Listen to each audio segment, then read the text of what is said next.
हाँ, next question देखो 26 पर। बिलीरुबिन व बिलीवर्डिन, बिलीरुबिन और बिलीवर्डिन का निर्माण होता है। ये क्या है? वृक्क, यकृत, लार ग्रंथि, अमाशय। तो यकृत करता है। ये क्या है? बिलीरुबिन और बिलीवर्डिन है वो बाइल पिगमेंट है, पित्त वर्णक।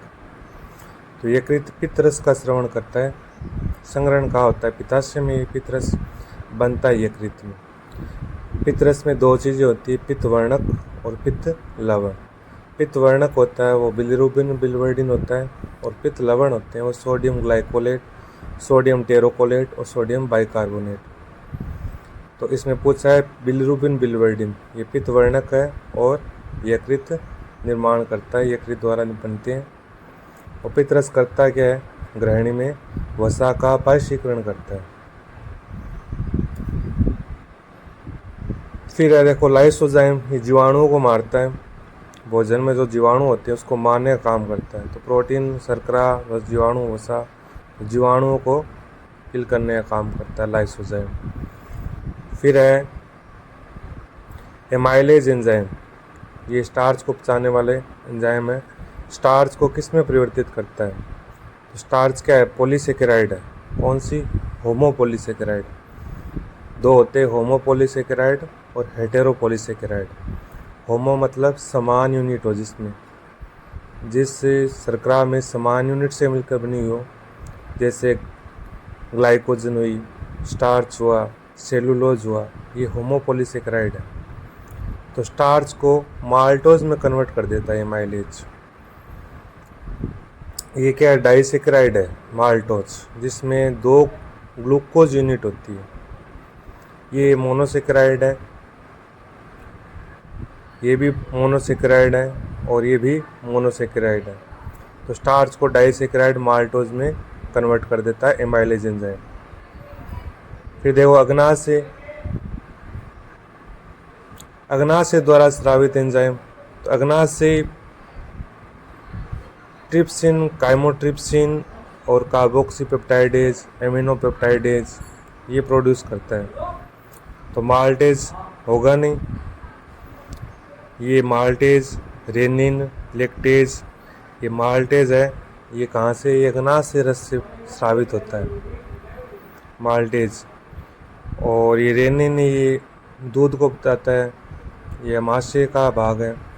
लेक्टेज है, ये छोटी आंत, ये भी ये अग्नाशय से स्रावित होता है। ये माल्टेज, सॉरी, ये इंटेस्टाइन से। माल्टेज, लेक्टेज तो इंटेस्टाइन से, और रेनिन है वो अमाशय का भाग है, अमाशय द्वारा स्रावित होता है। अग्नाशय से ट्रिप्सिन एंजाइम स्रावित होते हैं। तो प्रोटीन को पचाने वाले एंजाइम ट्रिप्सिन, तो इसका बी हो जाएगा।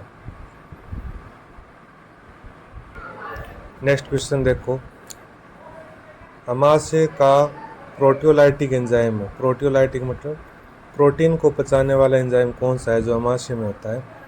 ट्रिप्सिन, काइमोट्रिप्सिन और कार्बोक्सीपेप्टाइडेज, ये तीनों तो अग्नाशय के हैं। और एक पेप्सिन बच गया जो कि प्रोटीन को पचाता है और अमाशय में पाया जाता है, तो इसका बी हो गया। ये प्रोटीन है, ये पेप्सिन क्या करता है? प्रोटीन को किस में तोड़ता है? पेप्टोन और प्रोटियोजेज।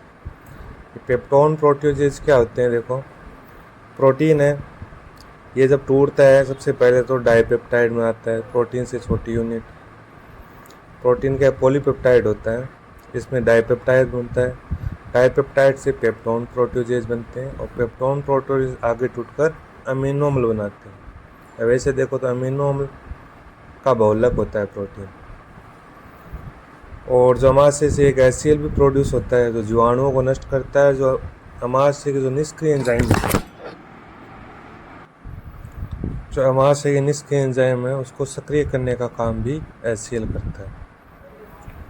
नेक्स्ट क्वेश्चन देखो, लार्ये एमाइलेज, सेलाइवरी एमाइलेज का इष्टतम pH, मतलब कितना pH होता है ये सेलाइवरी एमाइलेज का? तो ये हल्का अम्लीय होता है। तो ये 7 तो 10 हो गया, उससे थोड़ा सा कम 6.8। ये कुछ ज़्यादा अम्लीय होता है, ये तो बहुत ज़्यादा अम्लीय होता है। ये तो अमाशय का होता है। तो अमाशय की पीएच है ये तो ये हो गया सी। सेलाइवरी माइलेज की पीएच क्या होती है? 6.8। नेक्स्ट क्वेश्चन देखो, कौन सा एंजाइम अत्यधिक अम्लीय पीएच पर कार्य करता है? अत्यधिक अम्लीय पीछे बताया था, इष्टतम 1.8 पेप्सिन वाला अमाशय में होता है जो, तो इसमें अमाशय में केवल ये पेप्सिन ही होता है।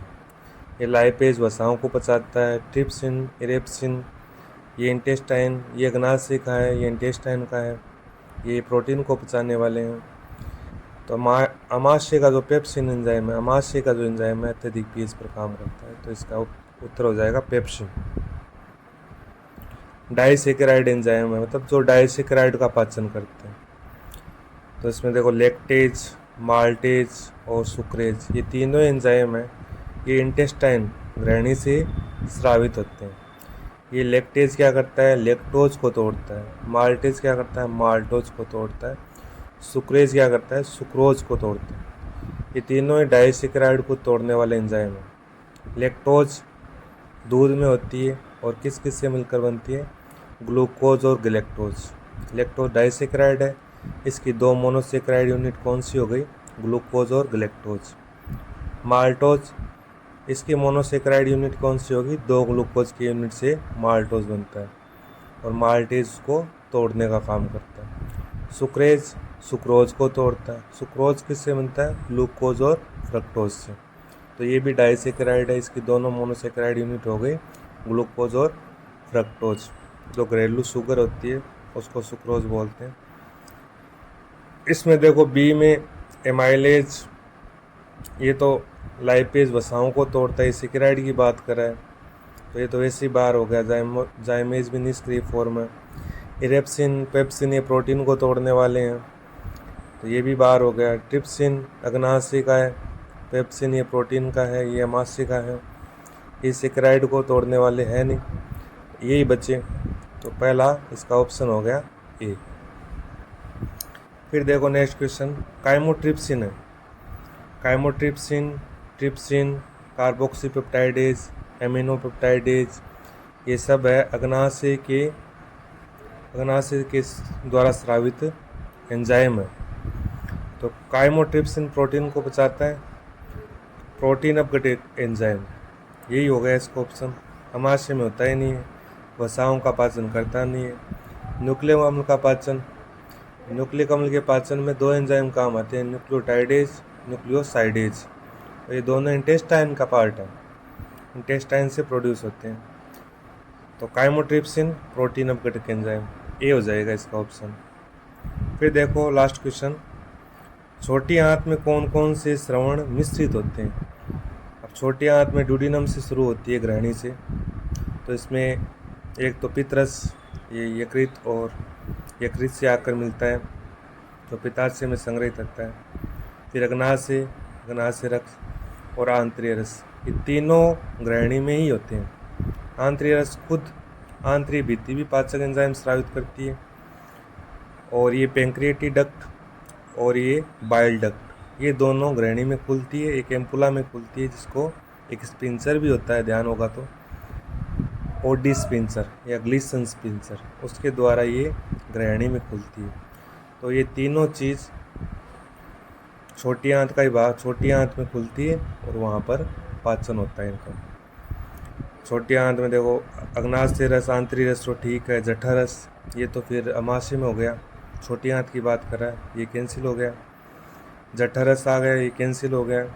पितरस, जठरस ये अमाशय का हो गया, पितरस तो ठीक था, लेकिन लार जठरस ये दोनों ही अलग है, ये कैंसिल हो गया। तो इसका ऑप्शन क्या हो गया? पहला, छोटी आंत में क्या? पितरस, अग्नाशय रस, आंतरिक रस। बाइल जूस, पेंक्रेटिक जूस और इंटेस्टाइन या सक्कस एंटेरिकस पढ़ा होगा आपने। क्रिप्टस ऑफ लिबरपुअन से सक्कस एंटेरिकस पीछे क्वेश्चन में आया था। सक्कस एंटेरिकस मतलब आंतरिक रस।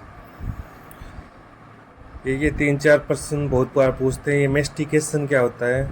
मेस्टिकेशन होता है मुख में भोजन को चबाना, चबाने को मेस्टिकेशन बोलते हैं। जिससे उसमें लार, कुछ एंजाइम मुख के दांतों से जो चबाते हैं उसमें मिल जाते हैं, उसको मेस्टिकेशन बोलते हैं। एक स्वेलोइंग, निगलना, अब बोलस होता है जो मुख में होता है, वो ग्रसनी से ग्रसिका में धकेला जाता है, उसको बोलते हैं स्वेलोइंग, निगलना।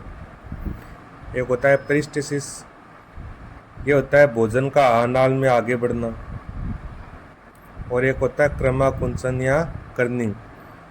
क्रमाकुंचन जैसे अमाशय में भोजन गया, फिर वो अच्छे तरीके से उसमें जो जठरस या गैस्ट्रिक जूस मिलता है, पाचक एंजाइम, उस मिलने को क्या बोलते हैं, क्रमाकुंचन या करनी। अमाशय में होता है, अमाशय में जठरस का भोजन में अच्छी तरह से मिलना।